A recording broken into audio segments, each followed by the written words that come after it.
How to download Goodbudget on your phone. Want to get your finances organized on the go? Let's get Goodbudget onto your phone right now. It's super simple, I promise. If you're on the Android, find the Google Play Store icon, which looks like a little colorful triangle. You can see it on my screen right now. However, it's not colorful due to my phone setting. So this is the outline of the Google Play Store. Now simply tap on it and go inside the Google Play Store. So the colorful triangle that I said earlier is this one. After inside, what you have to do is simply tap on the search icon, which is in bottom right corner over here. Tap on it, then tap on the search bar at the top and search for Goodbudget. Then tap on it.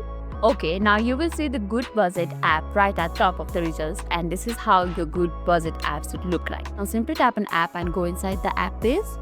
So this is the app page. Now you will see an option for install in the blue color right over here. Tap on it, which will start downloading your app for you.